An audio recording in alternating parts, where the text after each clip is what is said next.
to A Well-Designed Business. My name is LuAnn and I'm so glad you found this podcast. Together with my husband Vince and our partner Bill, we have grown our company WindowWorks from the ground up. So I know and I understand the challenges you face in running your interior design business. I also know that your talent alone isn't enough to ensure your success. So on this podcast, we talk about strategies and practical steps to help you grow your business. But make no mistake about it, we have our share of fun here too, mixed in with those aha moments that I love so much. This isn't fluff. Nobody has time for that. Whether you are a new interior designer or a seasoned designer, I am here to help you create and to manage the kind of interior design firm that you dream of. It's straight talk and it's action. Are you ready? Let's get started. Hi, welcome to A Well-Designed Business. Today's show is sponsored by Buildlane. Buildlane is a platform where craftspeople team up with creative designers like you, making it easy to design, specify, and order custom furniture. Frank Eybsen founded Buildlane with the knowledge of how daunting and stressful the process of designing custom furniture is for you. With his extensive experience in an upholstery factory, he had an initial assumption that interior designers were fairly knowledgeable about furniture like he was. But Frank learned that this isn't always and in fact is often not the case, right? I mean, think of all the things that you do have to know about. Window treatments, lighting, tile, hardwood flooring, plumbing, the list goes on. So, with this new understanding, Frank created Buildlane with the mission to make custom furniture easy for you to include in your projects. I'm very excited to let Frank tell us all about Buildlane.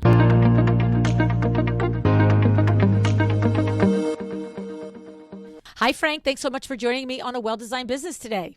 Hi, LuAnn. So excited to be here. Well, Frank, this is a little fun circle around for me because I met Heather, your COO, a couple of years ago. Actually, even had a fun dinner in Las Vegas with her and John Dupre from Revel Woods.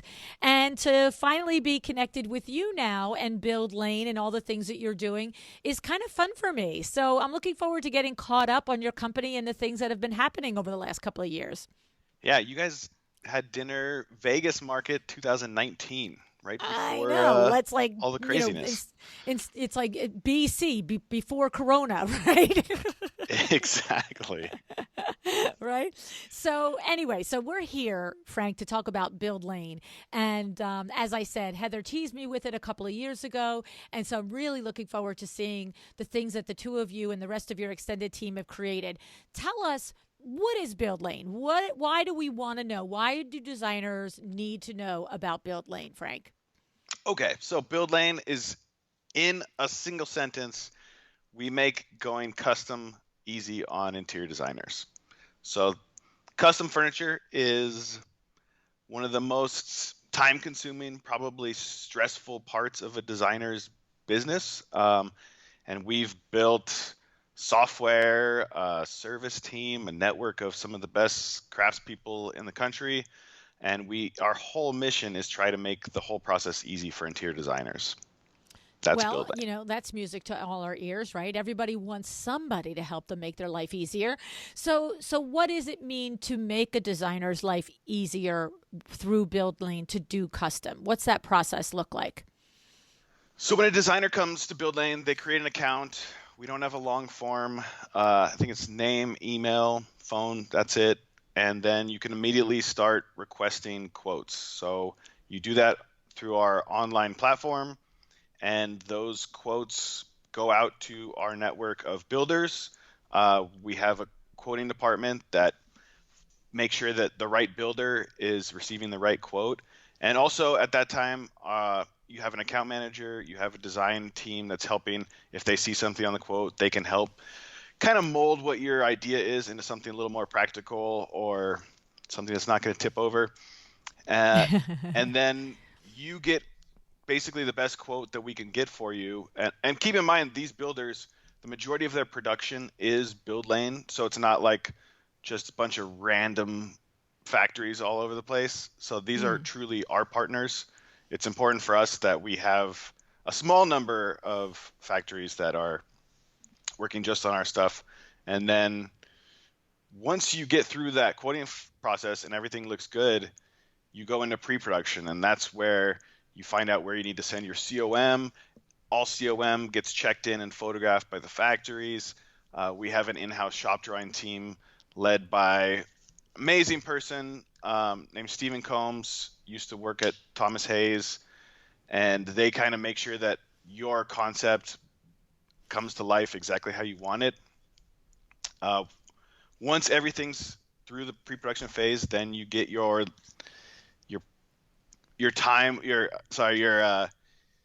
the due date when you could expect that the piece is going to be completed, and then you just kind of watch it through production. Ask any questions you want along the way, status updates, production photos, any of that good stuff, and then you'll get those photos at the end. Our quality control team takes a look at every piece to make sure it looks good, and then you have those photos on your dashboard on our platform so that you can take a look as well. And then from there, we have a shipping department that handles kind of like a concierge shipping service with our vetted network of shippers. We have LTL shippers, we have local shippers, white glove, all that good stuff. So it's kind of like you come to us with an idea, and then you don't really have to do all the craziness that you normally would going to like a local shop. So I love, first of all, that you went through that whole process, and I can see the linear, right? And what I love is that you were able to enunciate it right off the top of the bat, because that does show that you actually have a defined process. And that already starts to speak to me about how you make my life easier as a designer. But within the weeds of that process, Frank, is this an advantage mostly for firms that don't have like a high populated area where they have access to, like New York City, we could throw a stick probably anywhere in lower Manhattan and find several custom furniture workrooms? Or is there advantages for me even if I come from an area where there's lots of workrooms? Tell us about that. So it's kind of like a mixed bag. So we have firms that are single people, right? And they're trying to do a lot with very little, or even a small team. Like they're trying to do a lot with very little, and they're a really good client for us because we take a lot of the burden of the custom process off of their plate. They might not have a procurement person or a purchasing person in the office to like manage a bunch of different factories working on things. But also we work with top 100 giants where they do have a large purchasing department that we kind of take a lot of time and man hours away from what they have to do as well. So it's kind of like a lot of it is time saving. Our platform in essence is a communication platform. So a lot of that communication that is a struggle to achieve with that local workshop, or trying to coordinate everything on your own, like we take care of that stuff. It's all, you just log in and it's all there for you. But you're right. Like there's definitely some designers that are in locations that they don't have local workrooms, but at the same time, I'd say the majority of our designers have local workrooms in their backyard. They just don't want to go down there every day to find out what's happening with their orders. Well, and you know, it's funny because as you were explaining your response to my question, I literally started to hear, oh, right. It's not just do I have someone available to me that I know.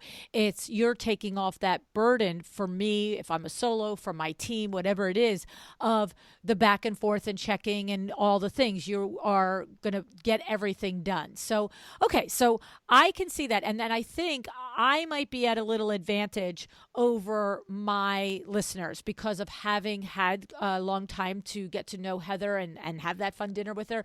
I think we need to go a little bit further into explain why that is a time saver. So when you describe the multi-step process, at one point you mentioned the being able to watch the production. And what I understand is that what you just described there is if I place an order with my local workroom, in order to find out, did you get the fabric and did you get the frame and did you build the frame and is this happening yet and did you get the trim? I got to keep calling them and I got to keep going down and I got to keep finding, I got to wait for them to call me back. But Buildlane is removing that. Tell us how you remove that headache from us.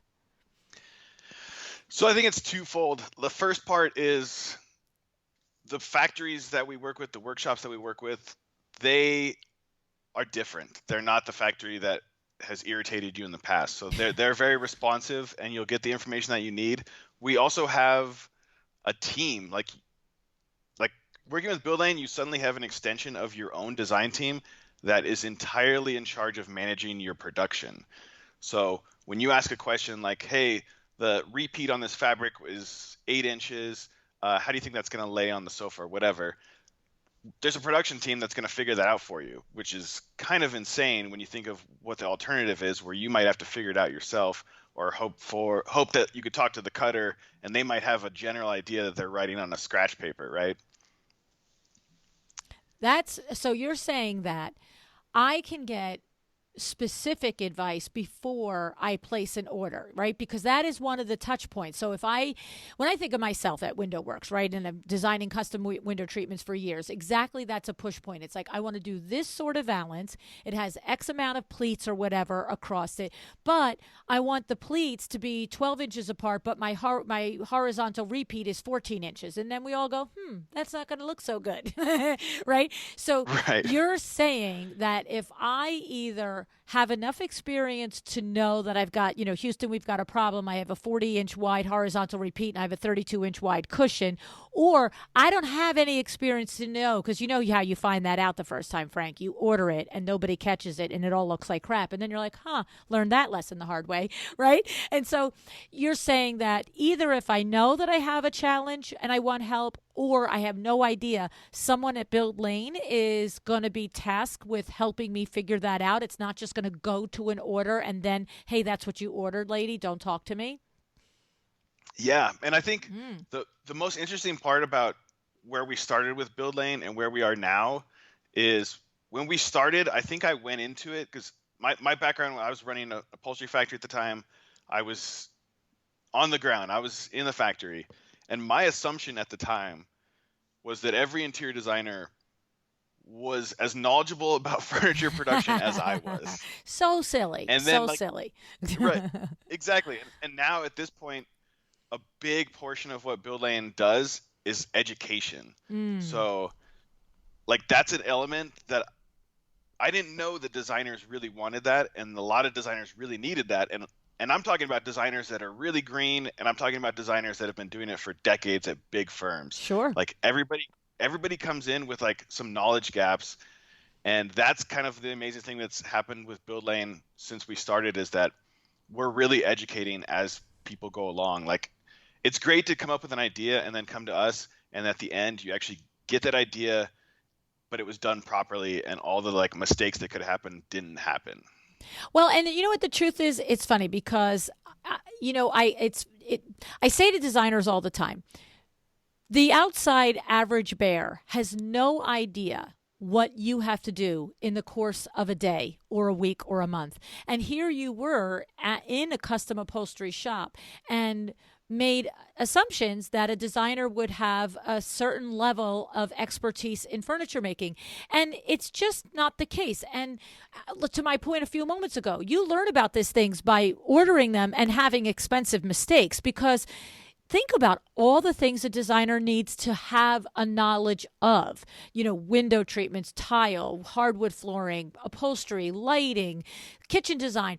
It's to expect them to have that deeper next level, third, fourth level knowledge of each one of these disciplines is just unrealistic, right? I mean, don't you agree? Absolutely. Yeah. Yes, it's a lot. It is. And that's what I'm saying. It's like, I know exactly that feeling. I've been doing custom window treatments for 40 years, and I'm not 14 levels deep knowledgeable on the construction, on how to make a window treatment. We will still have conversations with the seamsters and seamstresses that make it for us and say, like I said a moment ago, here's what I've got. Here's what I want. How are we going to do it? Right. And so, Right. I love that education is part of it. So you're helping them figure out, here's your idea, right? A designer can come to you with an idea, but there is a little safety gap in there. Like, this idea may or may not work. Let's have a conversation about it. Yeah. And a good example of that is we have a lot of firms that have been working with us for years. And when they first came to us, and these are firms to give you an idea, their size is, let's say, 5 people in the office. And when they first came to us, they really didn't know a ton about custom. They'd done it before, but they hadn't really gone full board into it. They do a few pieces with us. Oh my God, wow, I could really do more of this. And now they're doing like an entire residential project, and every piece of furniture is completely custom, which the big firms that we work with, that's how they roll every day. Like all their projects are always 100% custom. Right. And it's crazy to see these smaller firms that are doing the same thing where 3 years ago they were just buying stuff off the shelf. Okay, that's exciting also. And so let's talk about it. It's not just upholstered furniture. I was looking at the website. You have, tables, dining room tables. So tell us about all the different opportunities to specify custom furniture through Buildlane. So we always forget to mention that, and we have a lot of designers that come to us and they think we only do case goods, or they only think we do upholstery. So one of the cool things about having a network of builders and not just working with a single location is that we do mixed materials all the time. So we have like metalworks, we have upholstery shops, we have carpenters. So we do pretty much what we like to say is anything that's not nailed to the wall, but we do stuff that's nailed to the wall. Just put a French cleat on it and we can do it. So we have a lot of designers that come to us and they have stuff that has metal, has like a really nice finished wood, but also has upholstery elements. And it's like, where could they have that made?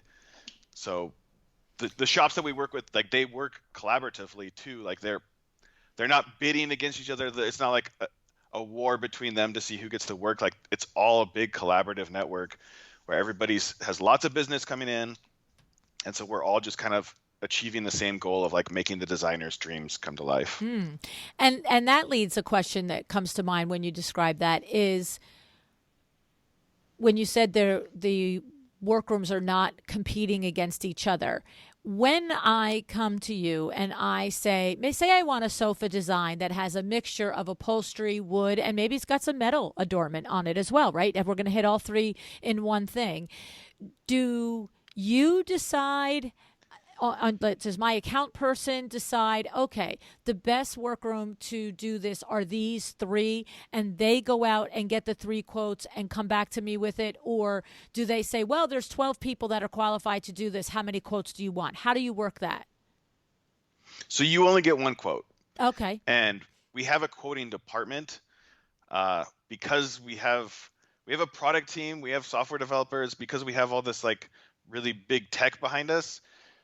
There's a lot of data going around. So if we just gave you a bunch of quotes, you might not necessarily know why to go with which one. So you only get 1 quote, but that's kind of been led by data from the quoting department to figure out what is the best place to have this built.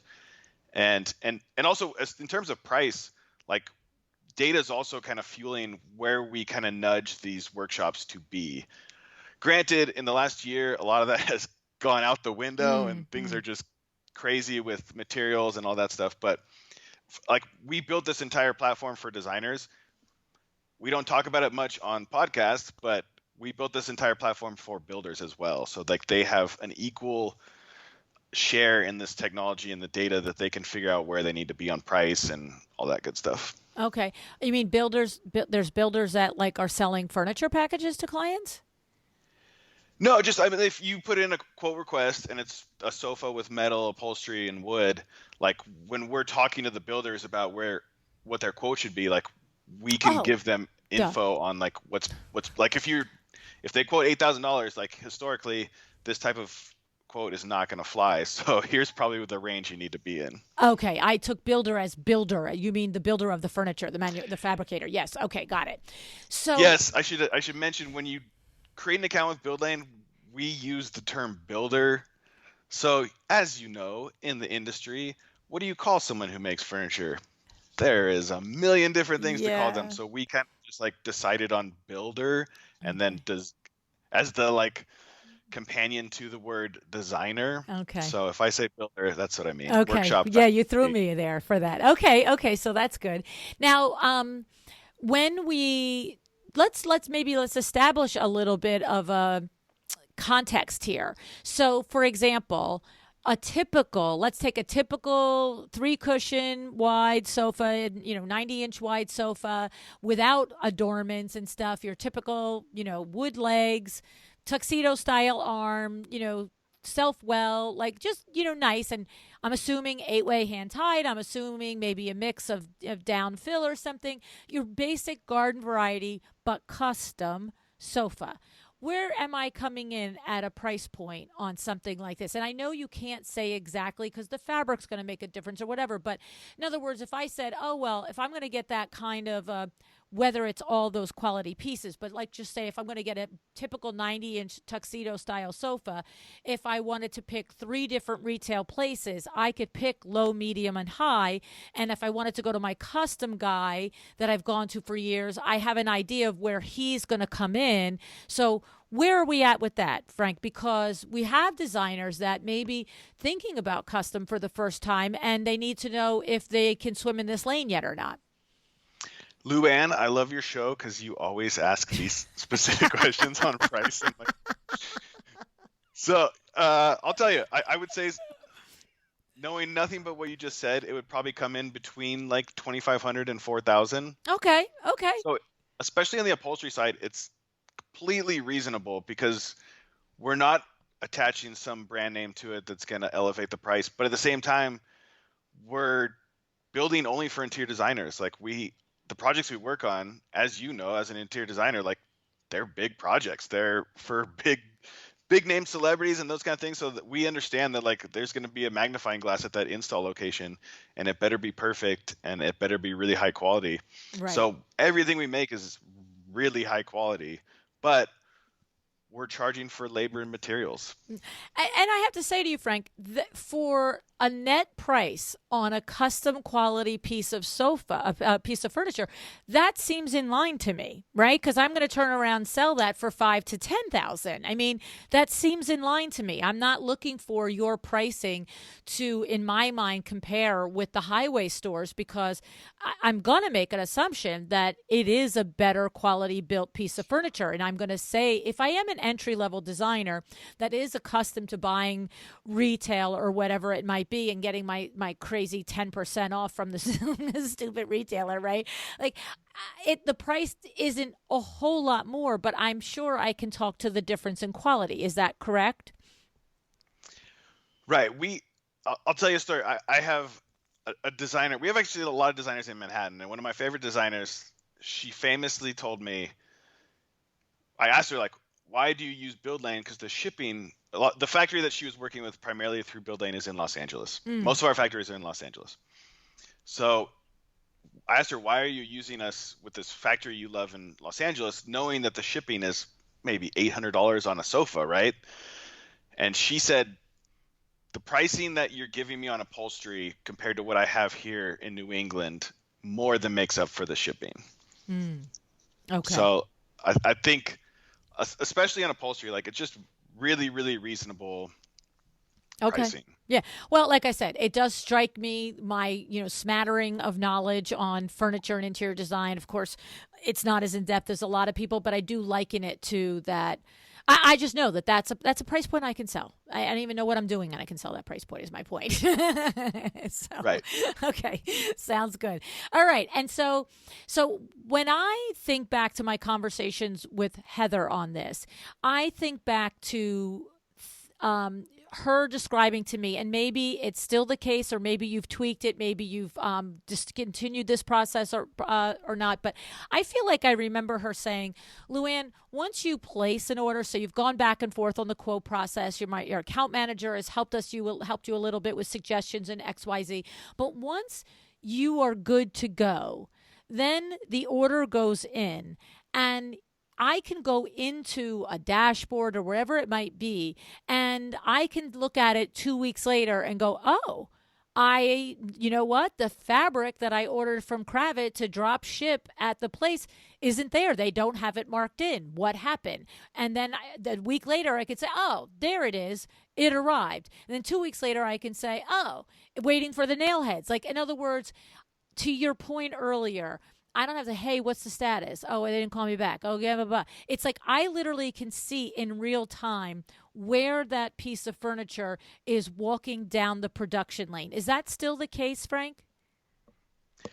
Absolutely. And to your example about the Cravat, it's on you for the stuff that you're sending to the factories to mark that you have sent it. Right. And if you do that, you don't have to come back and check in a week. We're going to know in a week that there's a red flag that's going to go off that says, hey, LuAnn said she sent this. Factory does not have it yet. We need to do some investigating to see what's going on.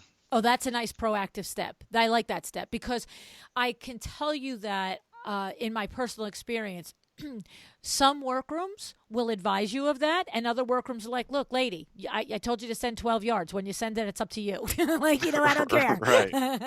Right. And that is the part of the loose ends when, you're an interior designer and you are running 16,000 details. It's you play. I can't tell you how many times with Window Works we've had a designer execute a purchase order, confirm in the email that all the fabrics have been sent, and 10 days, 2 weeks later, we're like, haven't gotten the fabrics yet. So we shoot them an email and we're saying, none of the fabrics arrived. And the designer will go and find, oh my goodness, you know what? I never sent the PO to the fabric company. I started to do it. I didn't send email. I didn't send, or I didn't write the check, or I didn't approve the credit card. And it's just because there's so much on our plate every day. But the workrooms that don't keep you updated on that, you can be 6 weeks later and not realize that you never sent the fabric, right? Absolutely. I mean, we definitely have checks and balances to make sure that stuff's all being taken care of. I will say this last year with a lot of fabrics, it almost was a joke that like we almost had to stop doing that because everybody's fabric was sitting in the port. I know. Oh. Why ask them, where's your fabric? Like, we know where your fabric is. Right. It's in Long Beach. It's 2 miles away from me on that big freighter. Right? Yeah. No, I get it. But and to the point, I just love at least when Heather and I spoke about it, I love the transparency of being able to see the piece of furniture all through the process and not having to make that, is it time yet? Is it time yet? Is it time yet? Is it time yet? It's like, it's not time, lady. Go look at your portal. Right?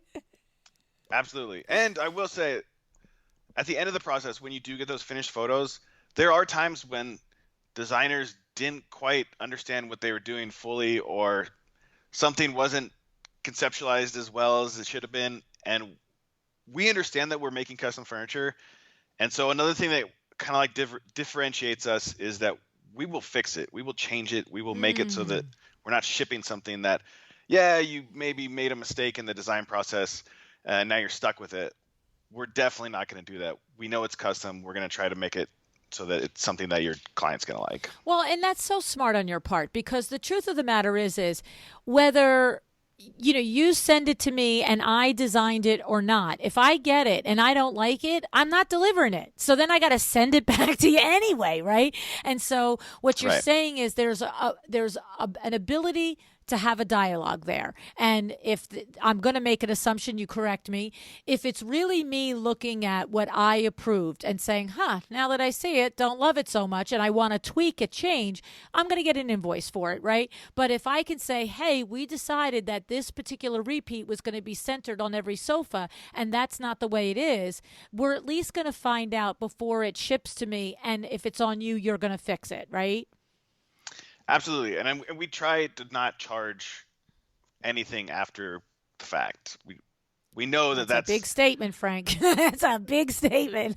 I mean, you'll see. I mean, we really try not to, unless it's like a really expensive thing that is completely different from the initial concept. Okay. Like we understand, like we talk to the designers every day. We are really trying to build stuff that solves problems, and we know that one problem, of course, is it's on the sheet, your client approved it, suddenly you have to go back to the client and ask for more money. Like that never works out well. So we understand that.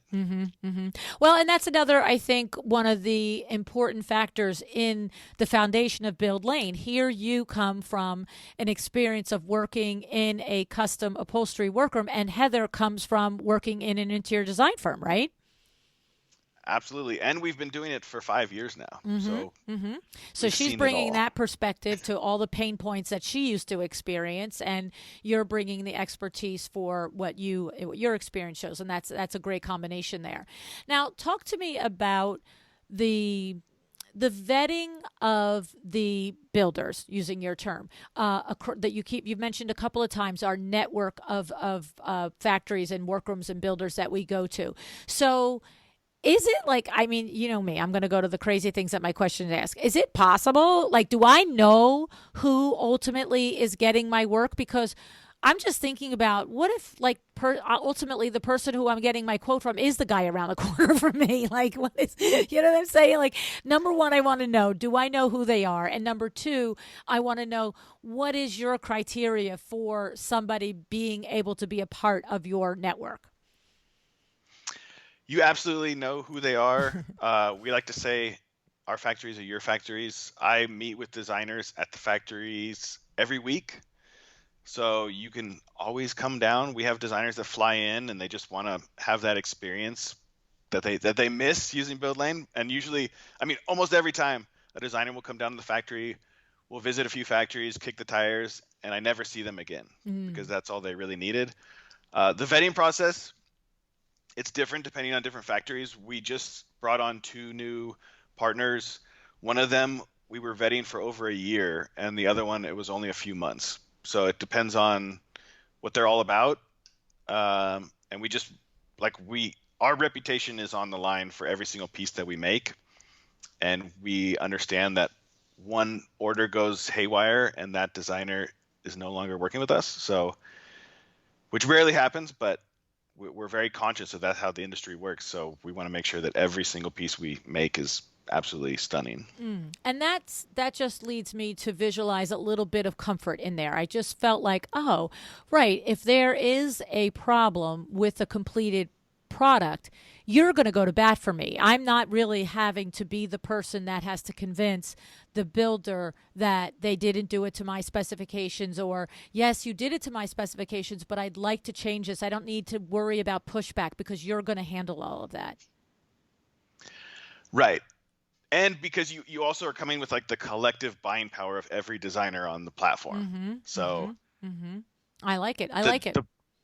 Right. The builders know that like they need to make things right because the big portion of their income's dependent on it. Right. I also want to add to the vetting process. I do all the vetting myself. So I've been in dozens and dozens of factories. I know what a good factory looks like. I know what a bad factory looks like. We've kind of been hindered in our expansion plans. We have a lot of designers in different parts of the country that are begging us to like open more factories in their neck of the woods. And we've just kind of been hindered by COVID. Right. You haven't been able to go and visit and all the things. Yeah.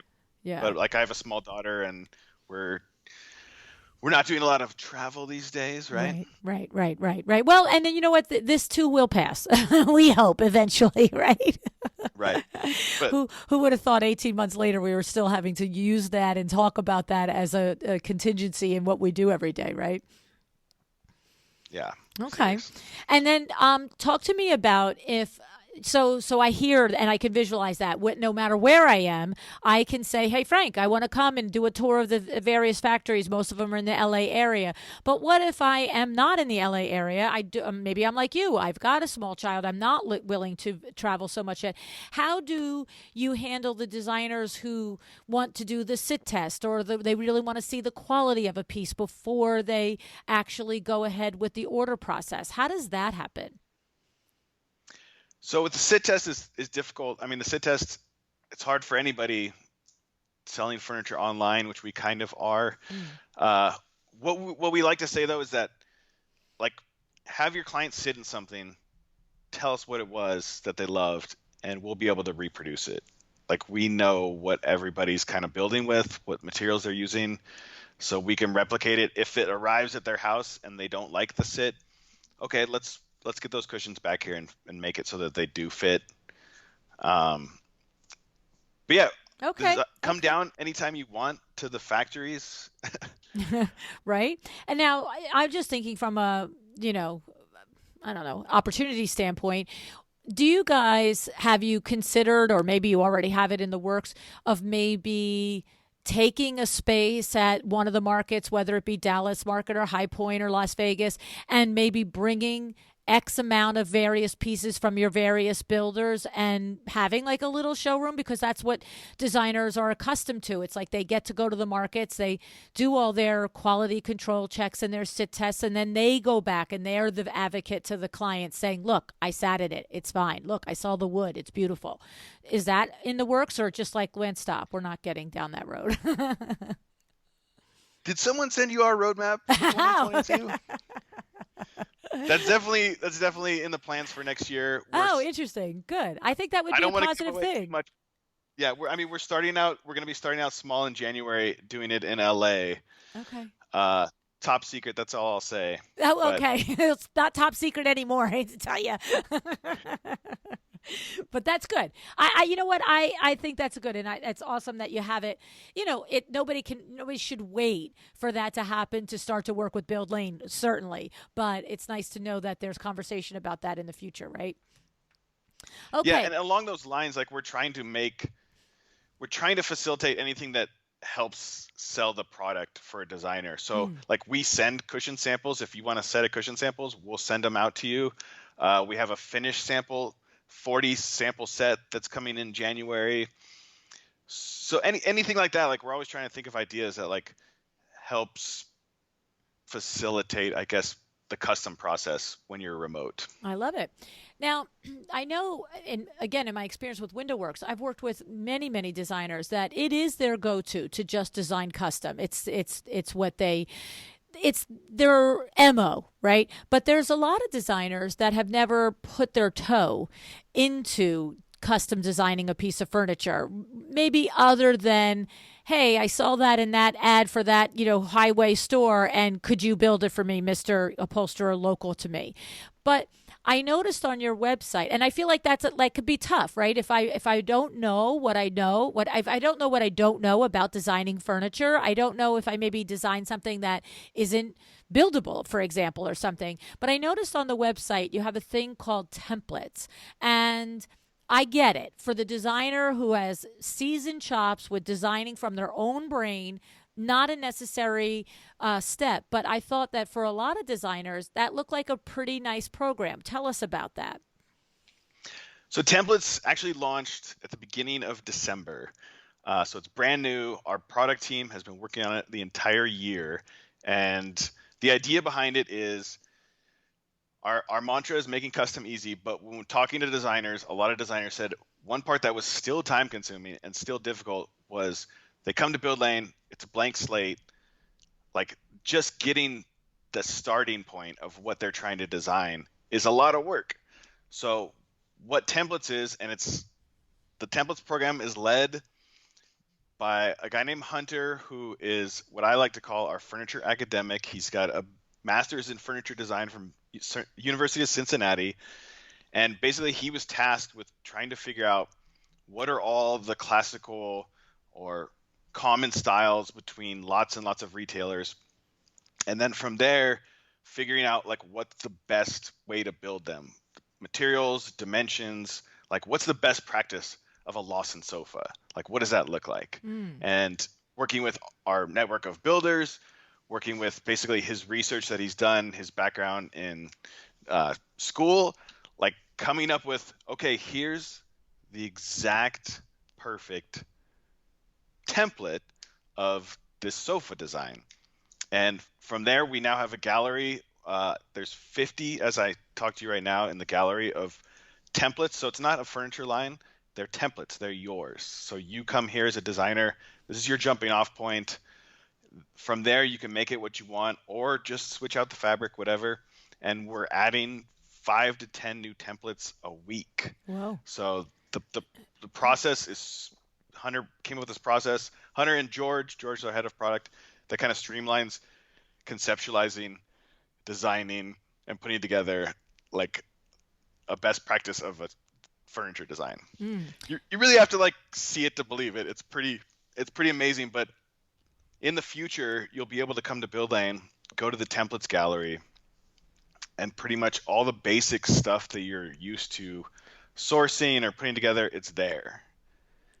Well, And you I don't have to have to do say, the guesswork. yeah, I would have to say that for probably 80% of the projects that you have, that would be such a valuable tool because I still can customize. It sounds like to me, if tell me if I'm reading it right, I can still customize anything I want, but I'm not starting with a blank slate. It's like, here's what a really good quality sofa looks like that has this sort of lines to it. But okay, I want a different skirt. I want a different detail on the nail heads. I want a different, setup of the cushions or whatever. But to your point, it sounds like a time saver to me, right? Exactly. Mm-hmm. It's a time saver. And in addition to that, talking to a lot of designers after we built it, like the part that's cool to them is that the details is what they didn't know. Even if they like could come up with the initial idea, like here's the sofa I want built, I don't know beyond the overall dimensions what this really should look like. Right. And so it's all there. It's like, Nice. bam, that's just it. Very nice. Very nice. I love that. That's really, to me, it reminds me, again, I keep using the example of the window treatments because, of course, it's what my brain just keeps going back to the analogies, right? And when I think about it, we had, back in the day, they were in catalogs. Now it's online. But we just had drawing and sketch of, thousands, hundreds of different types of valances and window treatments. It didn't mean I wasn't going to change the height or the length or the trim or whatever, but just, do I have to start from scratch showing my client what this looks like? Like, please, God, you know what I'm saying? So I think it's great. Right. Yeah, love it. I love it. One of the things is I saw on your website, Frank, that you wrote a blog post and it said, what is the difference in the quality of a sofa that's $1,000 versus $10,000? Would you give us the high points on that, just in case that, to me, it was like, that would be interesting to know. And I think it would be a great tool for me to have that information when I go to suggest to my client that I'd like to do the furniture custom. Because I'm going to tell you something. In the industry, we can all understand, and possibly many of us have the same reaction I had when you said your price point. I was like, you know what, for custom, that's an awesome price point, and I can work with that. But for a designer who is now going to try and move their clients from retail to custom, they probably could benefit from that conversation of being able to know what goes into the difference between $1,000 and $10,000 sofa. Absolutely. I mean, the article goes into the meat of it is like the different options that you're asking for, dictate a lot of the price, materials, 8-way hand tied versus S-springs, the fill, how much feather, how much down, are you using synthetic. Beyond that, the craftsmanship itself kind of puts a little bit of a premium on the product. Like, if you're going with a workshop that's a lower price point, you can expect that the seams aren't going to be necessarily straight, or they would have made some poor decisions on where to hide that seam or things like that. And just how tight like the wrap is around where they have to put the foam. And so that kind of stuff adds a premium. I didn't touch upon it too much in that article, but really, really, truly, I think the biggest thing with pricing a lot of times has to do with the workforce behind the work, where I think I think right now I'm hearing a lot from designers that they're kind of understanding because of delays and lead times, things like that, wow, I guess I didn't realize how much of what I'm working with is being created overseas. And I think that, I mean, when you see a sofa that costs $1,000 and it was made somewhere overseas, and you see another sofa that looks kind of the same, but it's $4,000, and you kind of try to figure out why is that. I think a lot of it just has to do with the workforce behind it, and are they having a good experience doing their job? And you can tell that stuff when you look at the details in the craftsmanship. And so, like the factories that we work with, everybody in there is having a great time, and like they're really proud of what they're doing, and it costs more because of that. Right. And I've been into domestic factories too. Right. Yeah, I've been in the domestic factories that had a lower price point, and you got a sense of why just being in the building. Interesting. That's very interesting. So, You know what's funny? I'm going to ask you, since you were a upholsterer. Do you know how many times in 40 years I've heard the sentence eight-way hand tied? And, versus spring. I don't really know what that means. I've thrown it out at people. Oh, well, this Kravitz sofa is eight-way hand tied. It's not like the one on the highway. But I don't really know what it means. And I'm thinking, if I don't know, there's probably a lot of people that don't. What does that actually mean, Frank? Well, eight-way it's a suspension. Like there's different options for suspension. There's eight-way, there's sinuous springs, which is S springs. There's webbing, uh, jute webbing, organic jute webbing. So it's basically what's under the cushions, right? What's inside the deck.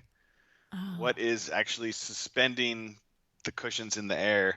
Eight-way is coil springs tied together with yarn string at 8 different locations per spring. And then sinuous springs are they look like S's, a row of S's, and the quality that they often talk about with S springs is how close they are together. If they're more than an inch apart, that's kind of a lower quality. If they're about an inch apart, that's where you want to be.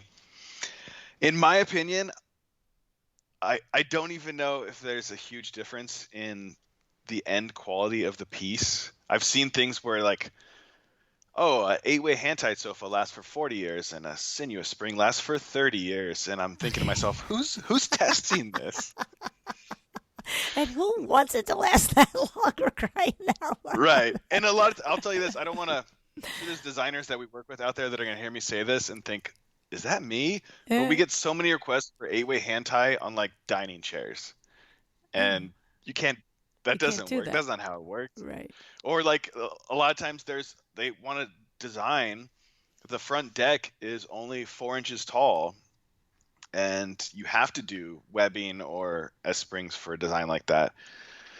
So I don't know. I mean, Well, see, and that that proves my said, point, right? That we have enough knowledge to be dangerous, right? And so, if you have designers that are educated and talented designers, and they're asking for eight-way hand tied on a dining room chair, then they don't know what it means, like I didn't a minute ago, right? And so, I love that. I love that you have that in-depth knowledge, because this is how you learn, and this is how you sell better product. This is how you make more money in your design firm, when you're better educated and you can be the expert in the room. And if you really, for whatever reason, maybe we all have our sophisticated clients that come to us and say, I want eight-way hand tied, right? Maybe they know what they're talking about, maybe they don't, but I know I've had them come to me and say that.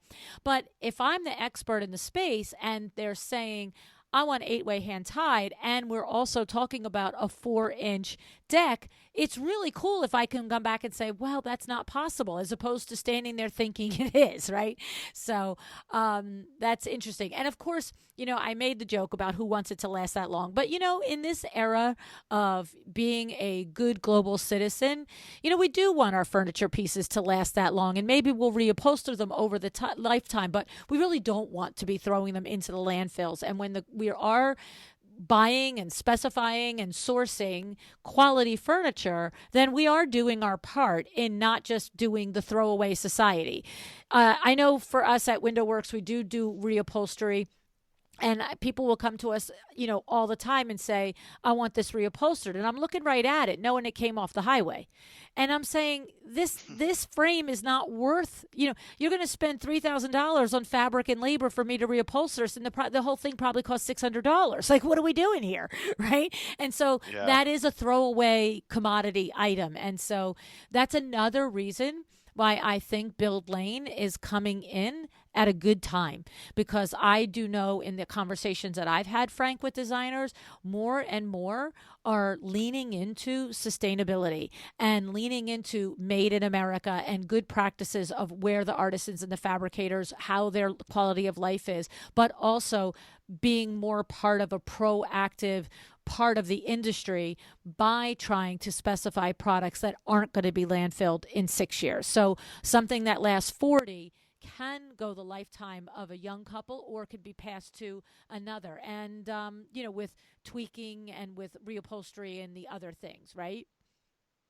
Absolutely. Which we get a lot of requests for eco-friendly stuff too, where we have a configuration as well. If you want to come to us and you want everything to be sustainable and eco-friendly, we have that configuration. We know how Oh, to build good. it. You have factories We that actually, practice that. yep, and we worked with Carla Pile. I don't know if you know who she is. No. She's kind of she is like the most knowledgeable person about eco-friendly furniture in the country, probably. Wow. Especially on upholstery. But she helped us figure out what we needed to do to get all good on that. And so we have a lot of designers, especially in the Bay Area of San Francisco. A lot of designers looking for that these days. Yeah, well, it has come up more times in the last 6 months on the podcast than it has ever. And I don't expect that trend to change. I feel like the trend is going to keep going. And, because we had Susan Ingalls from the Sustainable Furnishings Council on the podcast, and we'll put the episode in the show notes.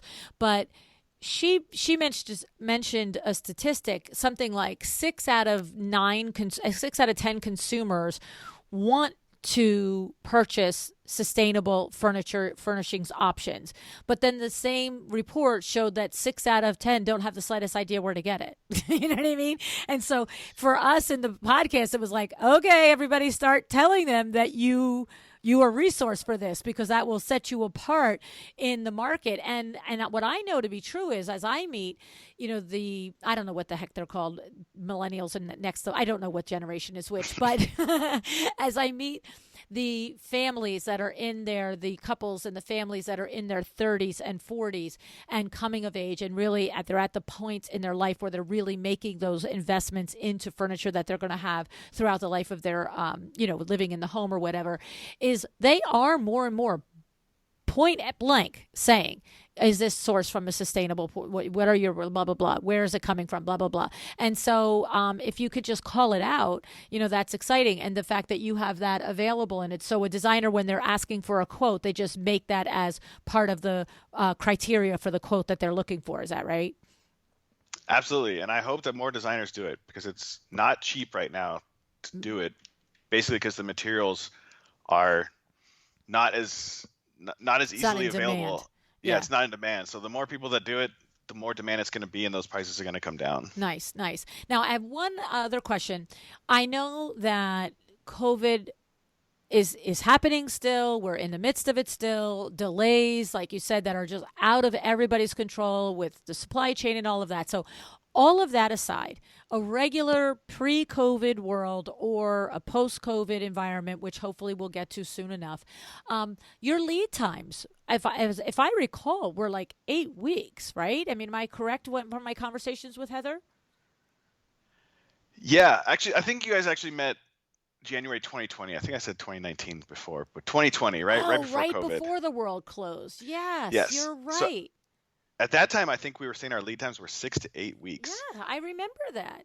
And so the thing is, again, I'm just going to say, COVID conditions aside, because you can't, this podcast is going to be out there 5 years from now. Somebody's going to listen to it, right? So this is a time and space where no manufacturer can really say a whole lot with certainty. But beyond that, when you were up and running and there wasn't that variable of COVID, you really have this down pat. So once we go through the quote process and once we come to a final, yes, sir, this is the one I want, then it's like, 8 weeks is at the outside that you were actually producing, right? At that time. Yeah. Certainly not the case right now. No, right. Well, it's not the case for anybody right now. I get that. But, it's that I remember being impressed by that. Because it's custom, for crying out loud. You know what I'm saying? And a lot of times, custom if somebody said to me, we're 12 to 14 on custom, I'd say, of course you are. Right. So to have a month less than what most of us would have expected, I think is cool. And hopefully one day, the world will put itself back on its axis the right way and you'll be able to get back to what you were doing. Yeah, I hope so. Okay. All right. Well, I have to say, I think it's a great resource for designers, Frank. I love, that you guys have that mantra of, wait, say it again. I'm looking for my notes here. Just something about making designers' life easy. Tell us that mantra. Just our entire mantra is to make custom easy. Make custom easy. That's it. Make custom easy. That's a great mantra. I love that. And what I also feel like I'm sensing is that if I'm seasoned and I've done this many times, whether, through local places that I know, then this is going to be a really simple process for me to just adapt it and have it all online and be able to see the tracking of the product and not have to chase for information. But I also am getting the sense, Frank, that if I'm completely new to custom, that this is a nice way for me to get into it and sort of have a lot of safety nets of experts around me between your team and the different builders that you work with to take at least a lot of the trepidation and fear out of designing custom. Would you agree that it's both are happening at Buildlane? Absolutely. If you need a lot of help, we're here to guide you. But if you just want to drop in a CAD drawing and never talk to us and just have it done when it's done, we can do that too. We don't want to talk to you, Frank. Here's a drawing. That's awesome. That's awesome. So, Frank, I have to say, this has been so terrific getting to know you and to getting to know more about Buildlane. I do want you to share with the designers, how do they go about looking into Buildlane and getting signed up for a trade account with you? Good call. So if you go on our website, I think right there in the middle, I think it says Get Started. You click on that and you can sign up for an account immediately. Just name, email, phone number. And the best thing that will happen next is someone will reach out, one of our account managers, and we like to do 15-minute kickoff calls with everybody. And I am on most of these myself. So we walk you through the process. We also show you some behind the scenes stuff that other designers that are making that you only get to see on that 15-minute kickoff call. So that's worth the sign up in itself. Oh, that's exciting. That's a good level, customer service touch level. That sort of hand holding there. And I also love that you call it 15 minutes. I don't have to devote my whole afternoon to this. That's terrific. The reason why we do it is we found that what we're doing is so unique that people almost didn't believe it until we actually had to show them with a screen share. This is real. This is what we're doing here. That's smart. Very smart. I love it. Well, thank you so much for coming on today and for sponsoring this show, Frank. I wish you guys at Buildlane, a heck of a continued success on this. I think you have centered on something that is a good and valuable service for the industry. Thank you so much. Thanks for having me. Love it.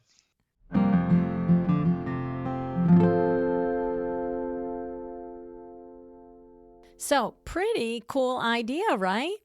Let me tell you a few things I love about Buildlane. First, the Buildlane mantra, making custom furniture easy. I mean, it's all right there in that line, isn't it? All right. And I also love that if you have a great idea, but you're not sure it can be built or if it could or should be built, right? The Buildlane team knows which artisan to send the request to in order to get the best answers for the best results. I also love that there is an opportunity for conversation, for being educated, for collaborating in that creative process. And I love that you can take advantage of the opportunity to meet the builders, tour the factories, and increase your own knowledge and expertise to help you be a better partner in the creative process of designing custom furniture. I also love that new template program.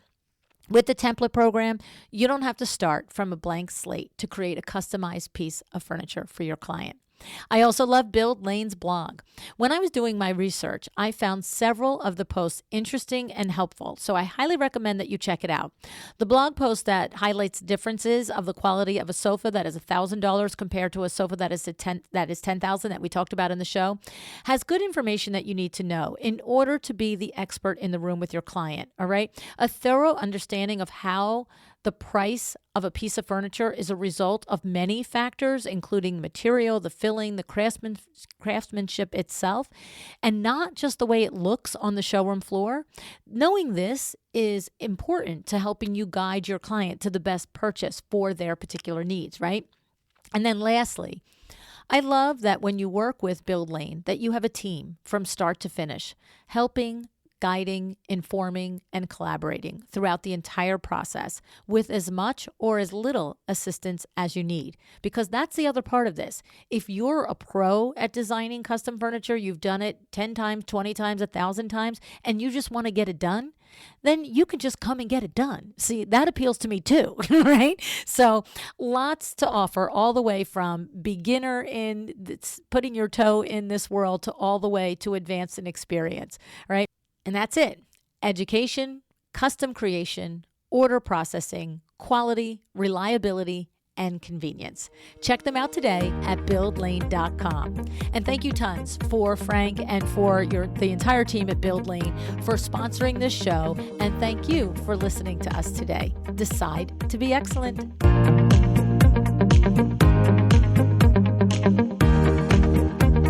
Thank you so much for joining me again today. This podcast is a production of WindowWorks, your resource for custom window treatments and awnings. To learn how we can help you on your next interior design project, go to www.windowworks-nj.com. And if you're interested in working with me on your business, either through masterminds or one-on-one coaching, or you want to know how to get my book, The Making of a Well-Designed Business, or you just want to know what's going on in the podcast land and where I'm going to be, all of that is found at LuAnnNigara.com. Thank you so much. Have an excellent day.